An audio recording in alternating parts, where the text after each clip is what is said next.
Ya, jumpa kembali bersama Cucu Luther di sini. Apa kabar saudara-saudara sekalian?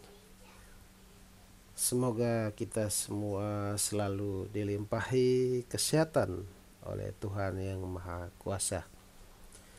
Nah, kali ini Cucu mau mengulas tentang Santo Ignatius dari Antioquia, salah seorang bapa rasuli yang meninggalkan banyak catatan tentang ajaran-ajaran iman dalam surat-suratnya sewaktu beliau ditawan dan digiring dari Antioquia menuju ke Roma dan selanjutnya menjadi martir di Roma. Nah, kali ini di hadapan saudara-saudari ada seri Bapak Rasuli khususnya tentang Santo Ignatius dari Antioquia, khususnya surat beliau kepada gereja di Smyrna. Seperti kita ketahui, Smyrna ini adalah suatu gereja yang dipimpin oleh salah satu pemimpinnya adalah Santo Polikarpus, yang mana Santo Polikarpus pun adalah murid dari Rasul Yohanes, murid Tuhan Yesus, dan merupakan saudara seperguruan dari Santo Ignatius dari Antioquia ini.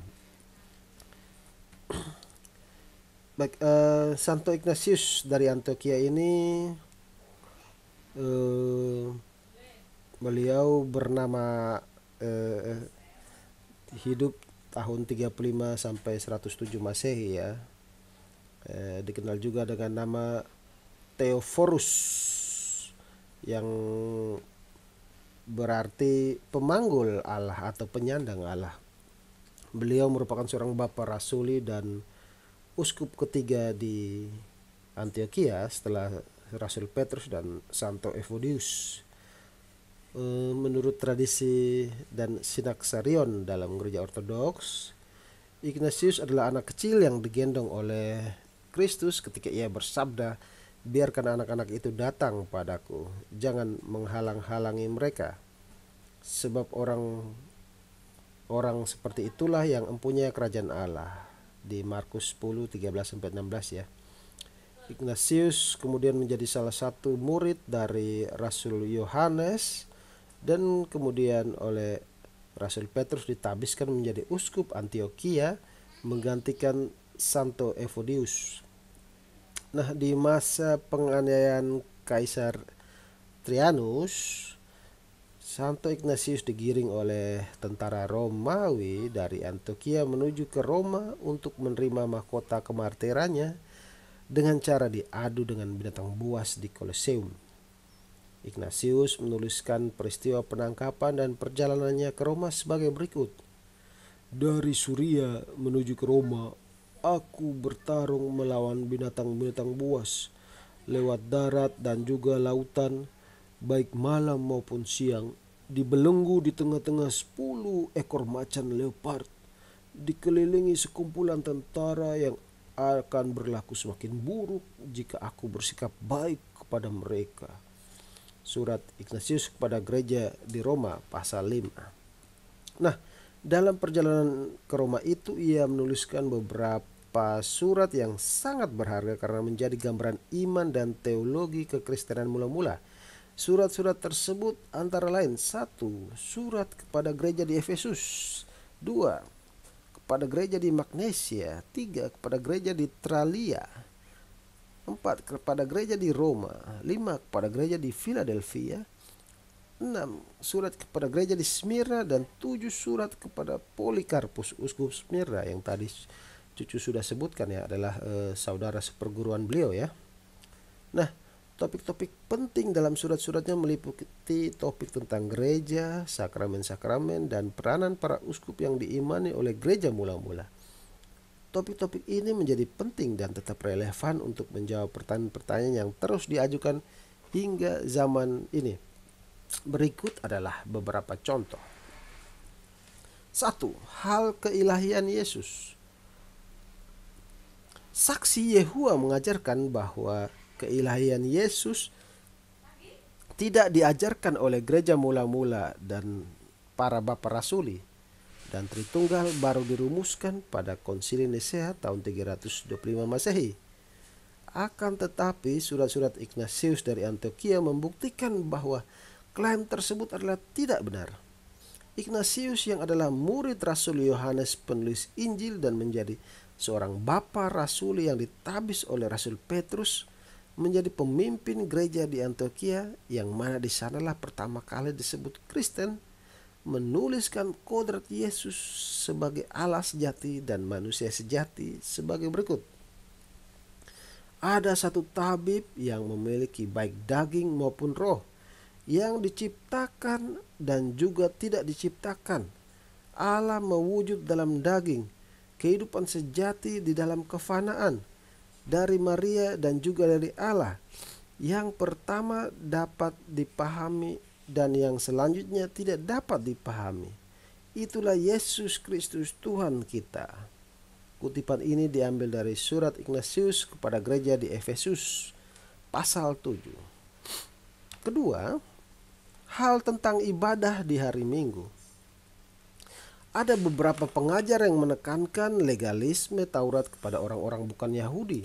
Termasuk diantaranya adalah mengharuskan untuk beribadah di hari Sabat atau Sabtu. Ini seperti seperti Advent ya. Jika di masa lalu mereka disebut sebagai bidat Ebionit dan bidat Nasrani atau Nazarene yang telah ditolak dalam konsili Yerusalem oleh para rasul sendiri, bandingkan Kisah Para Rasul 15, maka di masa kini kita masih dapat menemukan kelompok legalis ini. Salah satunya adalah dalam kelompok yang menyebut dirinya sebagai kelompok Advent hari ke-7. Kelompok ini menafsirkan teks-teks Alkitab sesuai tujuannya sendiri. Tetapi Ignatius dari Antioquia yang menerima segala pengajarannya dari Rasul Yohanes sendiri menulis sebagai berikut. Jangan terbujuk oleh ajaran-ajaran aneh dan dongeng-dongeng isapan jempol yang sama sekali tidak menguntungkan.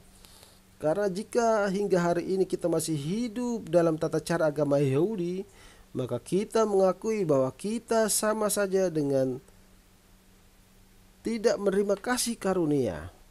Jika kemudian mereka yang telah berjalan dari praktek-praktek kuno kemudian menuju kepada pembaharuan pengharapan, tidak lagi menjalankan Sabat, tetapi menghiasi hidup mereka dengan hari Tuhan, yang mana hidup kita juga dibangkitkan pula oleh Dia dan oleh kematiannya yang disangkal oleh beberapa orang.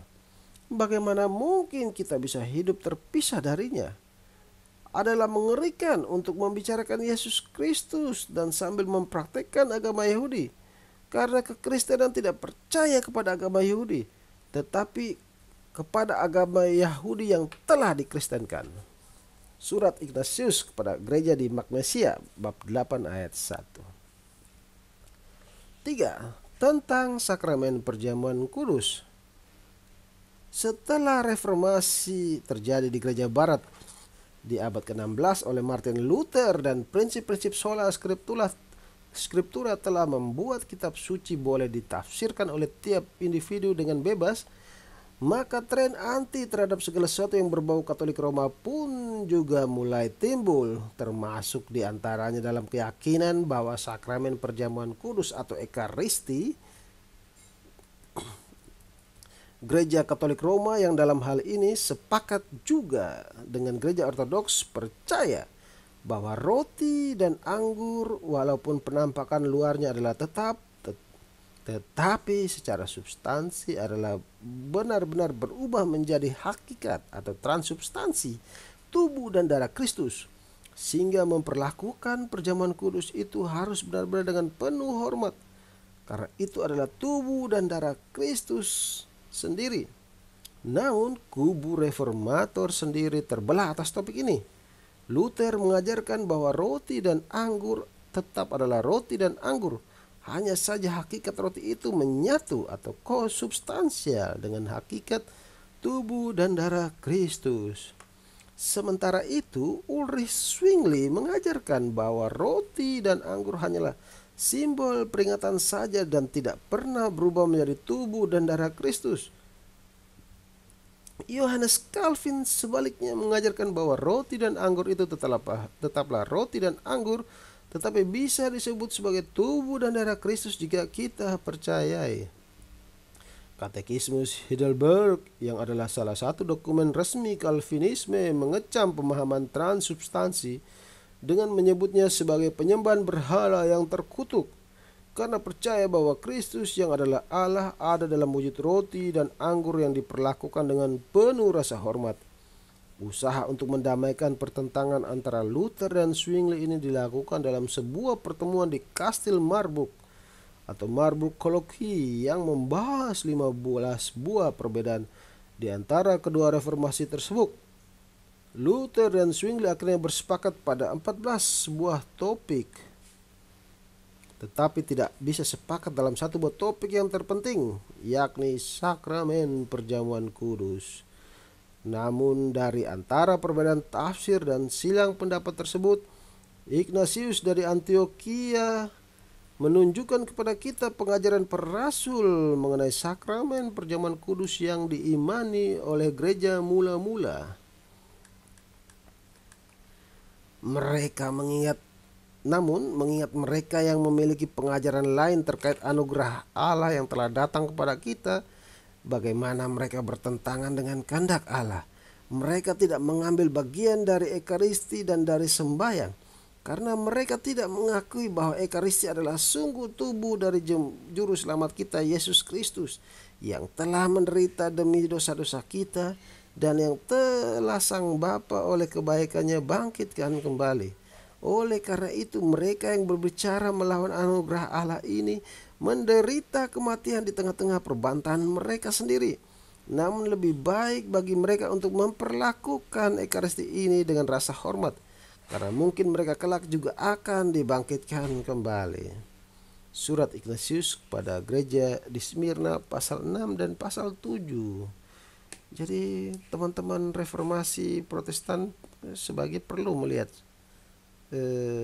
catatan dari Bapak Rasuli ini ya tentang makna Ekaristi ya. Jadi marilah kita berpegang pada sumber-sumber dari orang yang diajarkan langsung oleh para rasul.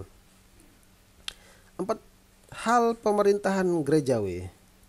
Ignatius memberikan kesaksian penting bagi kita tentang tata cara pemerintahan pada gereja mula-mula. Ignatius menekankan pentingnya ketaatan kepada seorang uskup di setiap kota atau wilayah pelayanan, yang mana satu uskup ini dibantu oleh para presbiter dan para diakon. Dengan demikian, jenjang tertinggi dalam pemerintahan gereja mula-mula adalah seorang uskup, kemudian para presbiter, dan selanjutnya adalah diakon.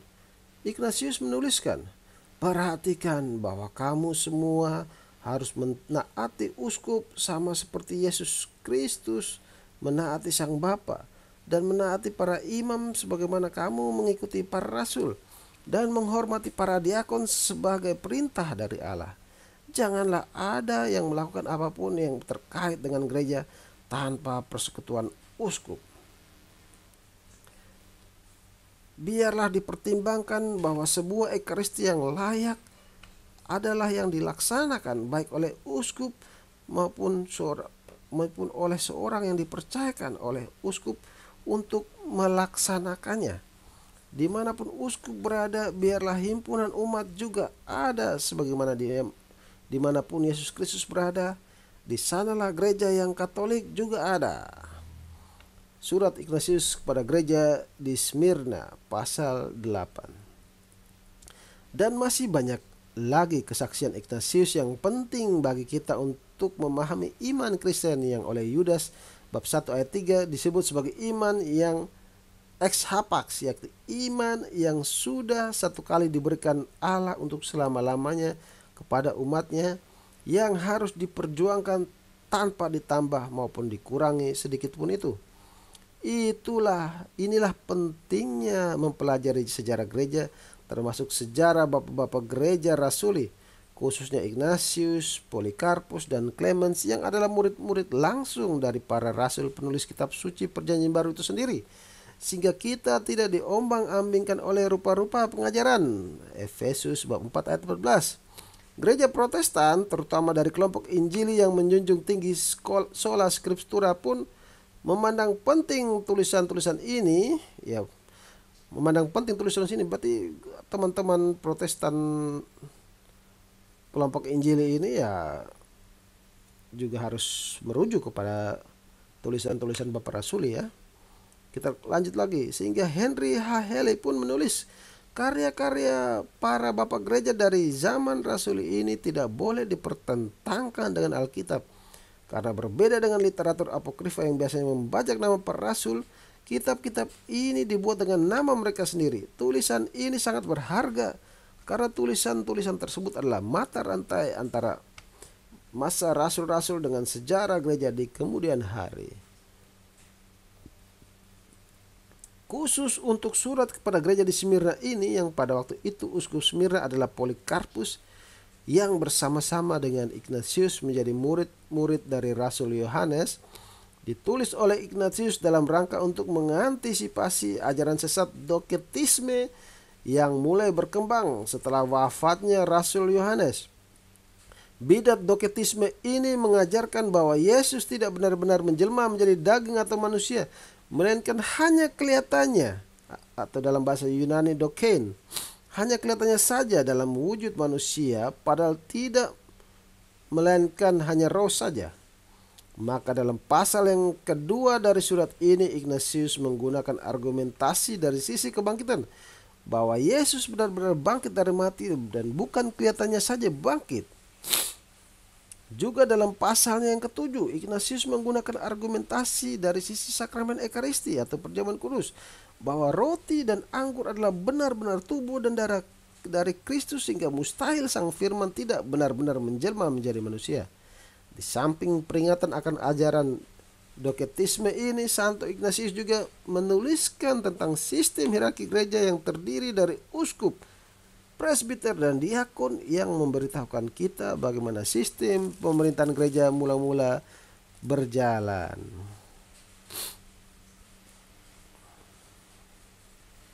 Ya, Ignatius yang juga disebut Theophorus kepada gereja dari Allah Sang Bapa dan Yesus Kristus terkasih. Inilah contoh suratnya ya. Oleh belas kasihan telah memperoleh segala macam karunia yang telah dipenuhi dengan iman dan kasih, dan yang tidak menyia-nyiakan kasih karunia, sehingga layak bagi Allah, dan yang berhiaskan kekudusan, yakni gereja yang ada di Smyrna di Asia, kiranya dipenuhi dengan sukacita oleh roh dan firman Allah yang murni tak bercela. Pasal 1. Syukur kepada Allah atas imanmu. Aku memuliakan Allah dan Yesus Kristus yang telah mengaruniakanmu hikmat yang sedemikian besar, karena aku telah memperhatikan bahwa kamu disempurnakan dalam iman yang tak tergoyahkan, seolah-olah kamu telah dipalukan pada salib Tuhan kita Yesus Kristus, baik di dalam daging maupun di dalam roh, dan telah kokoh dalam kasih oleh darah Kristus, bahwa ia adalah sungguh-sungguh keturunan Daud menurut daging, Roma 1:3, dan sungguh-sungguh anak Allah menurut kehendak dan kuasa Allah, bahwa ia sungguh dilahirkan dari seorang perawan, telah dibaptiskan oleh Yohanes, supaya seluruh kebaikan dapat digenapi olehnya, Matius 3:15, dan bahwa sungguh di bawah Pontius Pilatus dan Herodes Tetrah dipakukan bagi kita di dalam dagingnya. Dari buah ini, oleh penderitaannya yang ilahi dan terberkati itu, supaya ia boleh menetapkan patokan bagi kita untuk segala abad melalui kebangkitannya bagi seluruh umat yang kudus dan beriman, baik orang Yahudi maupun bangsa-bangsa lain, di dalam satu tubuh gereja. Pasal 2. Kristus sungguh-sungguh menderita. Sekarang ia menahankan segala penderitaan ini demi kita agar kita boleh diselamatkan. Dan ia sungguh-sungguh menderita dan juga ia sungguh-sungguh telah membangkitkan dirinya sendiri. Tidak seperti yang beberapa orang percayai bahwa ia hanya kelihatannya saja menderita. Seperti mereka yang juga kelihatannya saja dari Kristen, padahal tidak. Dan karena mereka percaya hal demikian, maka biarlah itu yang terjadi pada mereka ketika kelak mereka meninggalkan jasad mereka dan menjadi roh-roh jahat. Pasal 3, Kristus sungguh memiliki tubuh setelah kebangkitannya. Karena aku tahu bahwa setelah kebangkitannya ia tetap memiliki daging dan aku percaya bahwa hingga sekarang pun ia juga tetap memiliki daging. Karena misalnya ia datang kepada mereka yang bersama-sama dengan Petrus dan ia berkata kepada mereka, "Lihatlah, peganglah aku, lihatlah bahwa aku bukanlah roh tanpa tubuh." Dan segera mereka menyentuhnya dan percaya, diyakinkan baik oleh daging maupun rohnya. Karena hal ini pula mereka berhadapan dengan maut dan menemukan penakluk maut tersebut. Dan setelah kebangkitannya ia makan dan minum bersama mereka, karena ia memiliki daging, meskipun secara roh ia bersatu dengan Bapa. Pasal 4, berhati-hatilah terhadap ajaran sesat ini. Aku memberikanmu perintah-perintah ini, wahai yang terkasih, untuk menjamin bahwa kamu juga memegang pengajaran yang sama seperti aku. Namun aku menjagamu dari binatang-binatang buas berwujud manusia itu, yang mana kalian tidak hanya dilarang untuk menerima mereka, tetapi juga memungkinkan tidak pula untuk bertemu dengan mereka. Kamu hanya harus mendoakan mereka kepada Allah, supaya dengan cara apapun mereka boleh dibawa kepada pertobatan, meskipun hal itu akan sulit sekali terjadi. Namun demikian, Yesus Kristus yang adalah hidup kita yang sejati memiliki kuasa yang melakukan hal mempertobatkan mereka ini. Namun jika hal penderitaan Kristus ini hanya kelihatannya saja dilakukan oleh Tuhan kita, padahal tidak, maka aku pun hanya kelihatannya saja terikat padanya. Dan jika demikian, mengapa pula aku harus menyerahkan diriku kepada kematian, kepada api, kepada pedang, kepada binatang-binatang buas? Namun kenyataannya ia yang dekat dengan pedang algojo dekat dengan Allah. Ia yang ada di antara binatang-binatang buas ada dalam kumpulan bersama Allah. Yang ia lakukan hanya karena nama Yesus Kristus. Aku menahankan segala hal ini supaya aku boleh menderita bersama dengan Dia. Ia yang telah menjadi manusia sejati secara batinnya telah menguatkan aku. Pasal 5, kesalahan mereka yang berbahaya. Beberapa orang secara bodoh menyangkalnya, atau mungkin lebih baik mengatakan bahwa sebenarnya merekalah dilingkari olehnya. Mereka lebih milih menjadi pembela-pembela maut daripada menjadi pembela-pembela kebenaran. Orang-orang ini tidak memiliki pengajaran nabi-nabi, tidak pula hukum Musa, tidak pula Injil hingga hari ini. Tidak pula mereka merasakan penderitaan-penderitaan yang telah kami tahankan secara pribadi. Karena mereka juga berpikir hal yang sama tentang kami.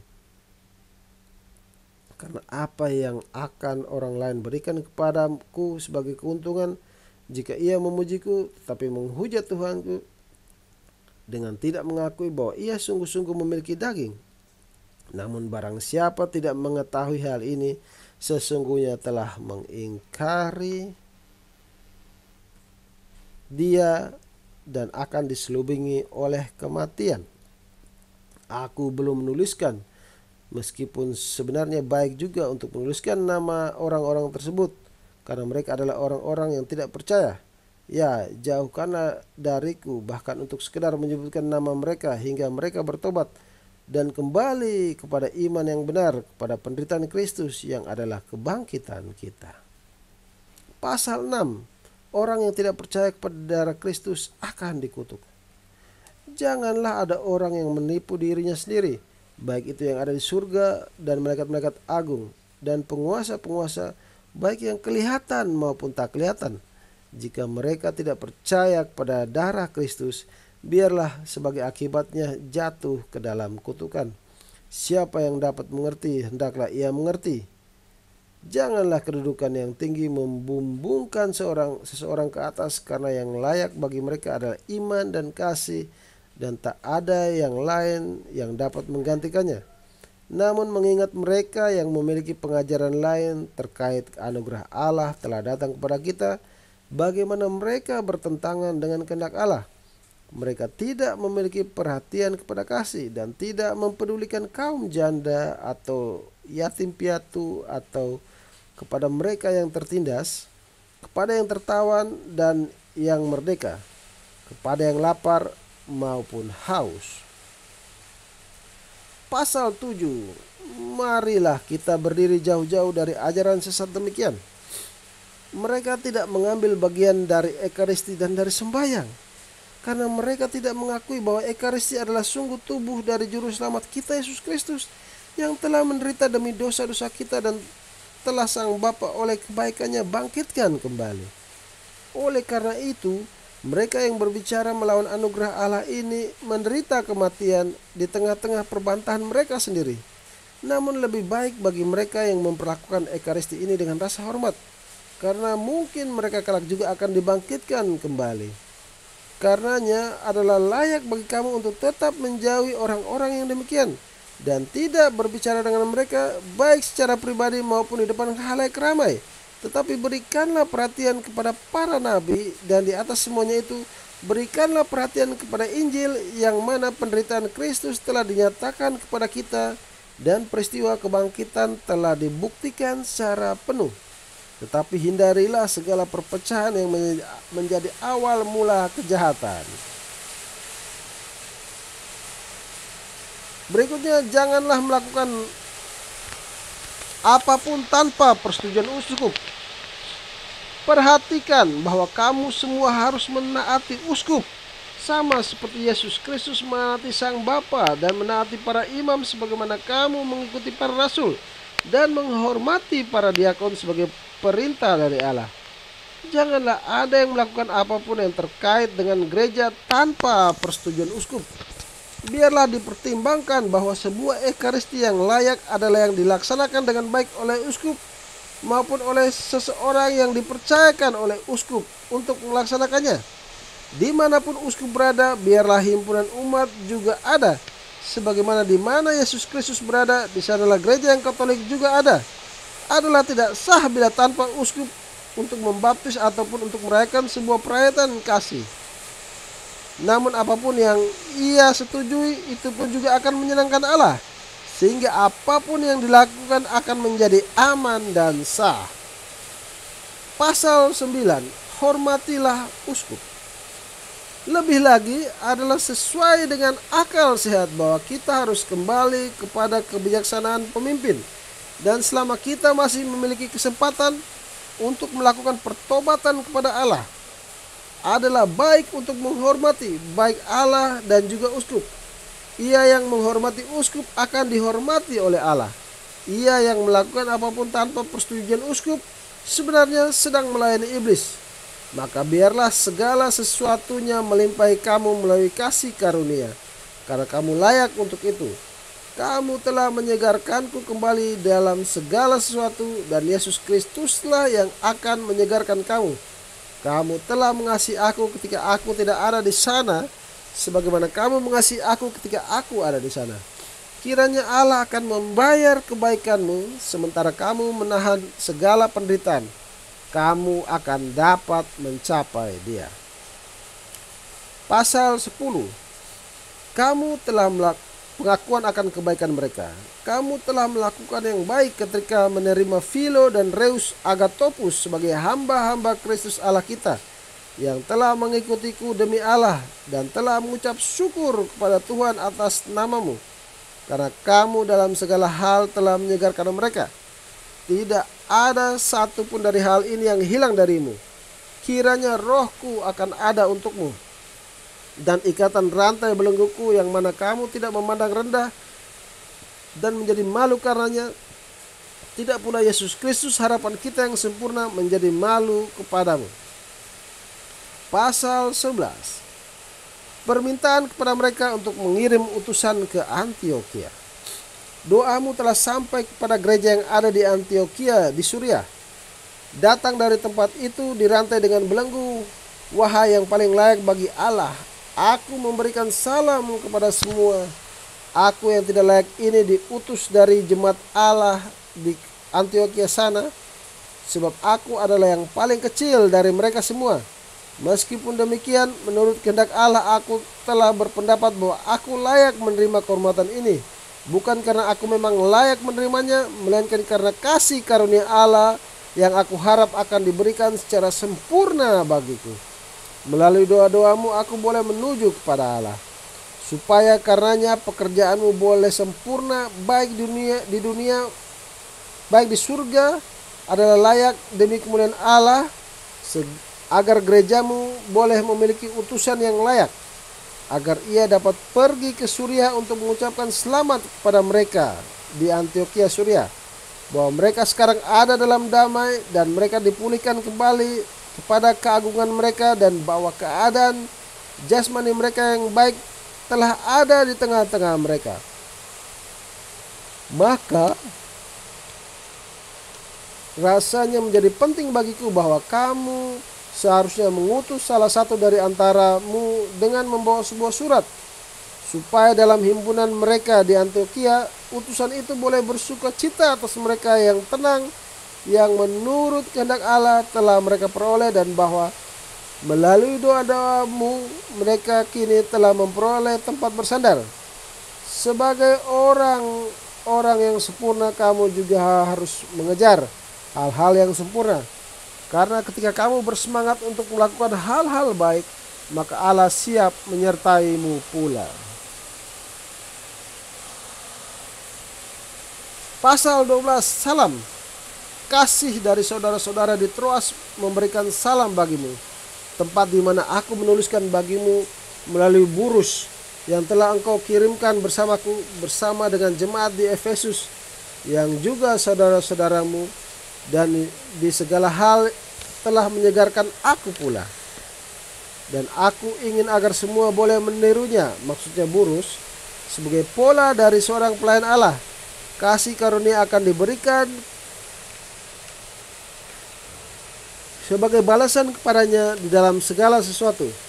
Aku menyampaikan salam kepada uskupmu yang paling layak, dan kepada penatua-penatuamu yang terhormat, dan kepada diakon-diakonmu, rekan-rekan kerjaku, dan kepada tiap-tiap dari kamu juga secara keseluruhanmu di dalam nama Yesus Kristus, dan dalam tubuh dan darahnya, dalam penderitaan dan kebangkitannya, baik secara jasmaniah maupun secara roh, dalam persekutuan dengan Allah dan denganmu. Kasih karunia, belas kasihan, damai dan kesabaran kiranya bersamamu untuk selamanya. Aku menyampaikan salam kepada keluarga saudara-saudaraku bersama dengan istri dan anak-anak mereka, dan juga kepada mereka yang tidak menikah, dan kepada janda-janda. Kuatkanlah dirimu. Aku berdoa di dalam kuasa Roh Kudus. Filo, rekan kerjaku yang ada bersama denganku, juga menyampaikan salam kepadamu. Aku menyampaikan salam kepada keluarga Tafias, dan berdoa agar dikuatkan dalam iman dan kasih, baik secara jasmaniah maupun secara roh. Aku menyampaikan salam kepada Alse, kesayanganku, dan kepada Dafinus yang tak terbandingkan, dan Euteknus, dan kepada semuanya. Sampai jumpa di dalam kasih karunia Allah dan Tuhan kita Yesus Kristus, serta dipenuhi dengan Roh Kudus, dengan hikmat yang ilahi dan kudus. Oke. Demikianlah saudara-saudara surat dari Santo Ignatius dari Antiokhia kepada jemaat di Smyrna, yang berisi pokok-pokok pengajaran mengenai keilahian Tuhan Yesus, mengenai kebaktian di hari Minggu, penghormatan terhadap hari Tuhan atau hari Minggu, dan mengenai sakramen Ekaristi. Ini sangat bermanfaat dan patut kita pelajari agar kita bisa mengetahui dengan jelas bagaimana gereja mula-mula memandang tiga hal tersebut. khususnya terhadap Ekaristi ya, di mana saudara-saudara Protestan banyak yang mengingkari kebenaran transubstansi dalam Ekaristi. Padahal para bapak rasul yang adalah murid dari para rasul, mereka mengakui tentang transubstansi ini. Baik, mungkin untuk sementara sekian dulu ya dari Cucu Luther. Nanti lain kali Cucu akan menampilkan surat dari Santo Ignatius dari Antioquia yang lain kepada jemaat yang lain, dan kita akan sama-sama membahasnya. Terima kasih sudah mampir di channel Cucu ini. Jangan lupa untuk like video ini, komen yang panjang kalau bisa, kemudian di share kepada siapa saja agar mereka bisa mengetahui juga tentang Santo Ignatius dan pokok-pokok ajarannya. Dan juga bagi yang belum subscribe, jangan lupa untuk subscribe ya. Baiklah, Cucu pamit undur diri. Sampai ketemu dalam video-video yang lain. Semoga kasih karunia Tuhan selalu menyertai kita semua. Salam.